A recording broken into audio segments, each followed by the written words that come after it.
Okay, YouTube just admitted that it banned certain accounts that didn't violate any of YouTube's policies because the Biden administration or the government insisted that they do it. That is a violation of the First Amendment, and that's what's called censorship. Let's talk about it.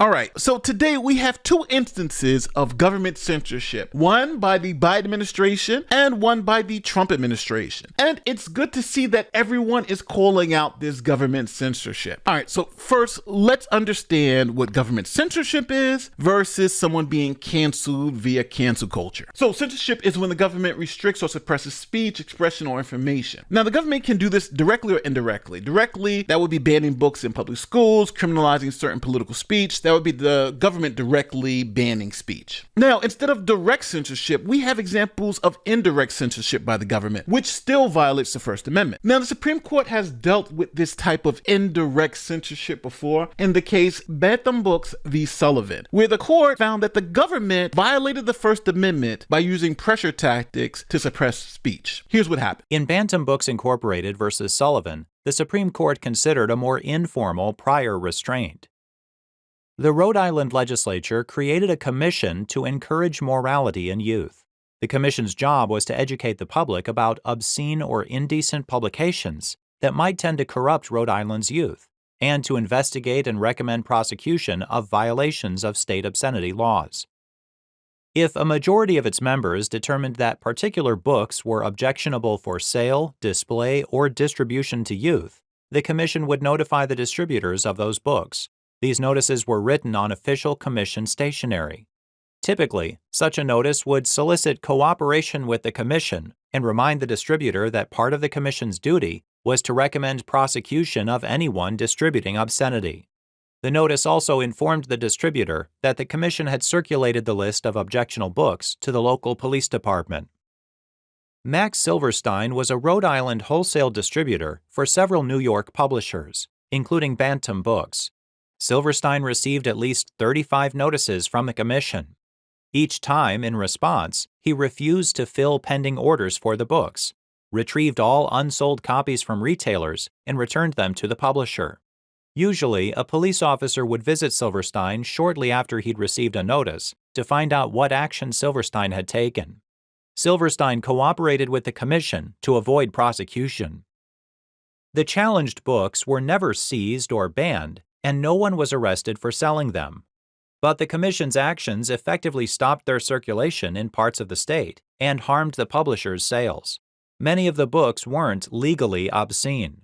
Now, the Supreme Court found that the government violated the First Amendment, even though they didn't ban the books directly, but the indirect pressure campaign and threats of likely prosecution if they made mistakes was enough to say that this was government censorship and it violated the U.S. Constitution. So hopefully now you have a better idea of direct and indirect censorship by the government. Both are illegal, but they occur in different ways. Now, do not get this confused with being canceled. Canceled is when a private company on its own decides to fire an employee for something they said. That is 1000% legal. That does not violate the First Amendment. And that's the difference between government censorship and private companies censoring their own employees. Now, in the stories that we're covering today, we are talking about indirect government censorship. So now the Supreme Court of the United States, under its precedent, has given us 4 factors that we should look at to determine if government is censoring speech indirectly. So those 4 factors are things like threats. Are government officials saying that if you don't take this down, we'll fine you, regulate you, or in some way shut you down?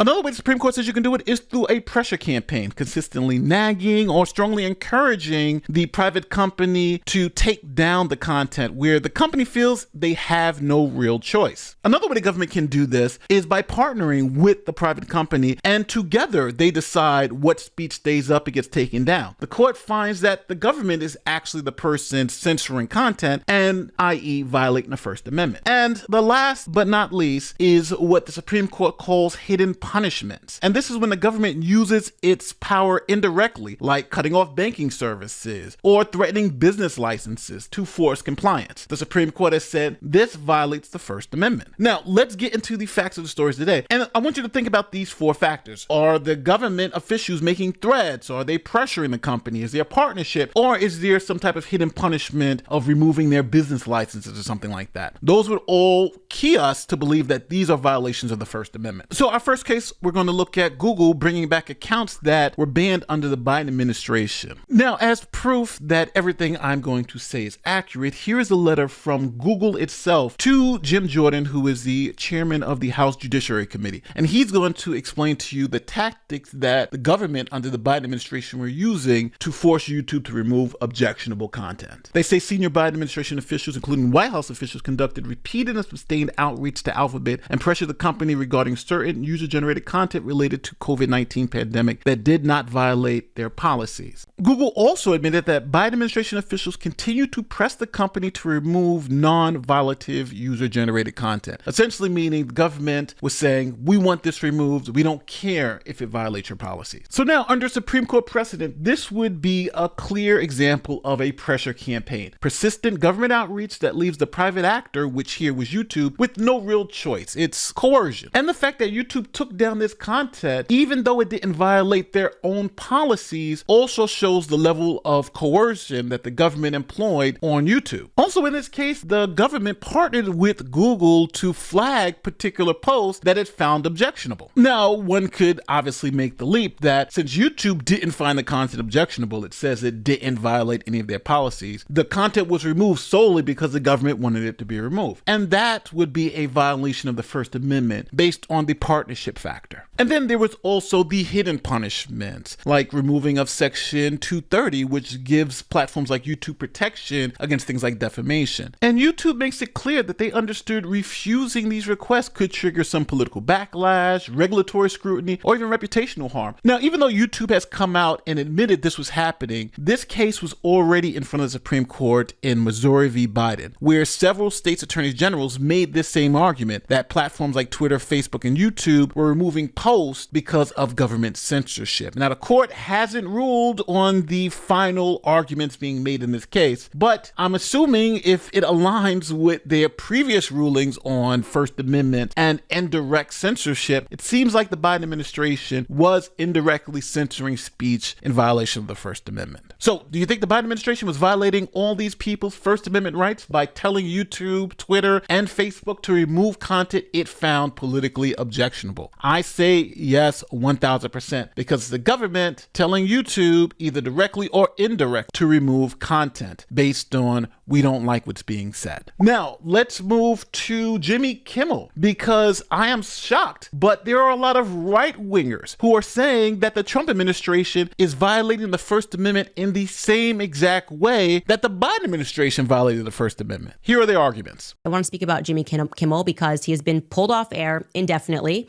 over his comments in the aftermath of Charlie's assassination. So let's take a listen to what Jimmy Kimmel said on his show. We hit some new lows over the weekend with the MAGA gang desperately trying to characterize this kid who murdered Charlie Kirk as anything other than one of them and doing everything they can to score political points from it. In between the finger pointing, there was grieving. On Friday, the White House flew the flags at half staff, which got some criticism. But on a human level, you can see how hard the president is taking this. My condolences on the loss of your friend Charlie Kirk. May I ask, sir, personally, how are you holding up over the last day and a half, sir? I think very good. And by the way, right there, you see all the trucks? They've just started construction of the new ballroom for the White House, which is something they've been trying to get, as you know, for about 150 years. And it's going to be a beauty. Yes. He's at the fourth stage of grief, construction. Demolition, construction. This is not how an adult grieves the murder of someone he called a friend. This is how a 4-year-old mourns a goldfish. Okay, so that's what he said. Whether or not you think it was a insensitive joke, okay, I don't think that would have been the justification for saying that he now needs to donate to charity and lose his whole life and this is what happened. He's taken off air, and some people are saying, hey, Candace, they did this to us. And you're not wrong, right? If you are on the right and you are saying that when the whole George Floyd thing happened, people lost their jobs for saying sensible things or making a joke, you are correct. Like, you are right to say, yes, that absolutely did happen. But if you're not recognizing that when you just flip the coin, it's the same people that are gaining more power, I just want the attacks on free speech to stop, okay? I want the reaction, if you're angry about what Jimmy Kimmel said, is for the free markets to take him out, right? He doesn't have a show because nobody's watching him anymore because they're so disgusted by what he said. That's what I want. I want us to be in control, right, of where we spend our dollars, of what we're saying, and not like the government to press a button and say, you lose everything because we don't like what you said.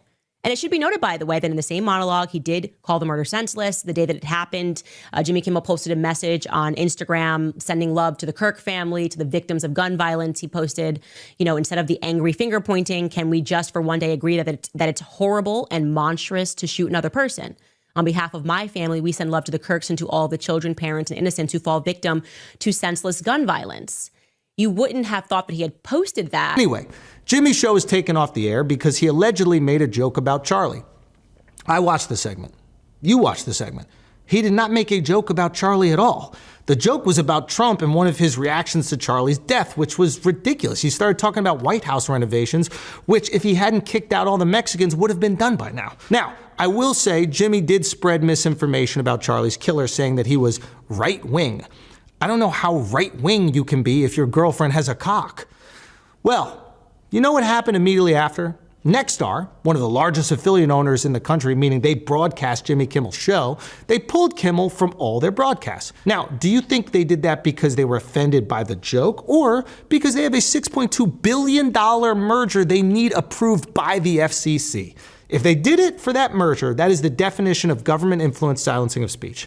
And now all these staunch free speech advocates are doing mental gymnastics to get around the fact that they're okay with government-influenced silencing of speech as long as it's for their opposition.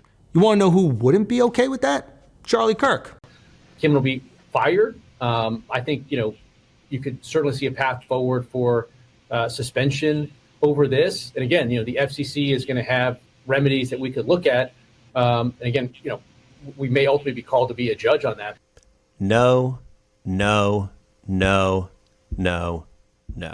Look, I like Brendan Carr. He's a good guy. He's the chairman of the FCC. I work closely with him. But what he said there is dangerous as hell. For people that are listening, because this is going to be, quote, controversial, so I want to make sure we explain it clearly. When you say no and it's dangerous, explain and run this out, the slippery slope that this can open, so that people understand why we're saying it. So the Federal Communication Commission is in charge of granting broadcast licenses. So ABC, NBC, CBS, they have licenses from the FCC. It is true that under statute, they're required to be in the public interest.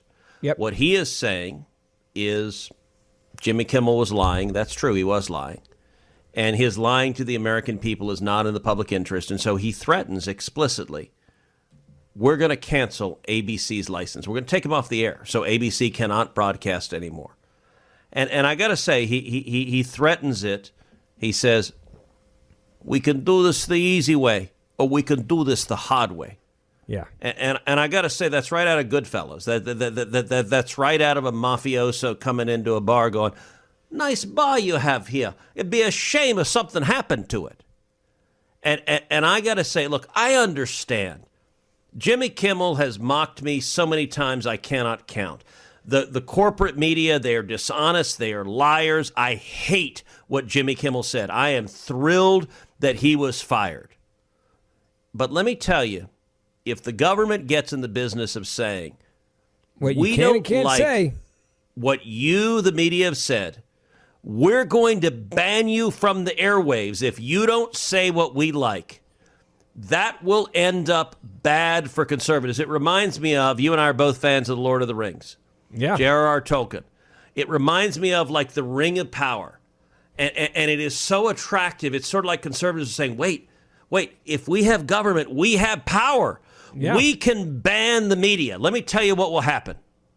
Going down this road, there will come a time when a Democrat wins again, wins the White House. They will get rid of every talk show host in America that's a conservative. They'll get rid of every podcast. They'll get rid of everybody on YouTube. They will silence us. They will use this power, and they will use it ruthlessly. An element of the right wing that wants this stuff to keep going on. And it's because they felt culturally powerless for a very long time. And they want these institutions to kind of bend the knee to the president. And it's happened in other countries. People bring up Hungary and Viktor Orban and all that stuff. Obviously, people like Putin. Nobody wants to live in a country where a late night comedian is, subject to removal because he says something that the president of the United States doesn't like. The FCC should not be threatening action against ABC or its affiliates or Disney based on Jimmy Kimmel being a jackass. He's been a jackass his entire career. Social censure is perfectly appropriate. The blowback from the public, totally natural and in fact good, because Jimmy Kimmel is in fact a schmuck who should have been taken off the air 10 years ago. I do not want the FCC in the business of telling local affiliates that their licenses will be removed if they broadcast material that the FCC deems to be informationally false.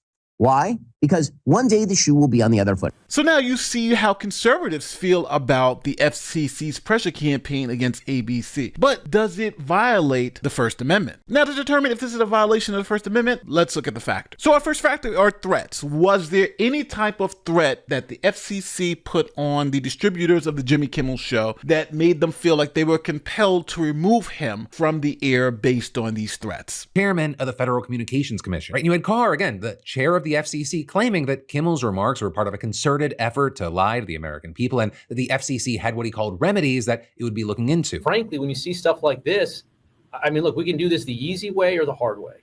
These companies can find ways to change conduct, to take action, frankly, on Kimmel, or, there's going to be additional work for the FCC ahead. And then you had Carr urging local TV stations affiliated with ABC to push back, with a key point being that as FCC chair, Carr has real power over broadcast licenses granted to these TV stations by the federal government. Frankly, I think that it's really sort of past time that a lot of these licensed broadcasters themselves push back on Comcast and Disney and say, listen, we are going to preempt, we are not going to run Kimmel anymore until you straighten this out, because we licensed broadcaster, are running the possibility of fines or license revocation from the FCC if we continue to run content that ends up being a pattern of news distortion. So this seems like a pretty clear veiled threat about consequences if particular speech is not taken down. Now, if these facts are correct, then this seems like Bantam Books Incorporated v. Sullivan, in which the government was making veiled threats to private companies to suppress speech that was 100% legal, and the Supreme Court found that that violated the First Amendment because it was government censorship used against these broadcasters. The FCC chairman, Mr. Carr, his comments obviously amplified that pressure. And Carr's not hiding the fact that he's placing pressure on these companies to adhere to their speech demands. He's saying, yes, this is exactly what we're doing, and we want them to comply. That is clearly a pressure campaign from the federal government. So today, in our two cases, we have left-wing censorship via the government telling YouTube to censor content on that platform, and YouTube saying it did so because of the government pressure. And then we also have the ABC issue with Jimmy Kimmel, with the government saying we did put pressure on these particular companies to remove this particular content, and the companies complied. Would you think that would be a violation of the First Amendment? It seems there are a lot of conservatives who believe that's the case, but here you are the judge. Tell me what you think about in the comments section. Tell me if you see any differences between these two cases and why. If you believe YouTube wasn't censoring people, but the FCC is, tell me why do you think they're different? Or if you believe the reverse is true. My name is Nate the Lawyer, and I'll see you on the next one. Peace.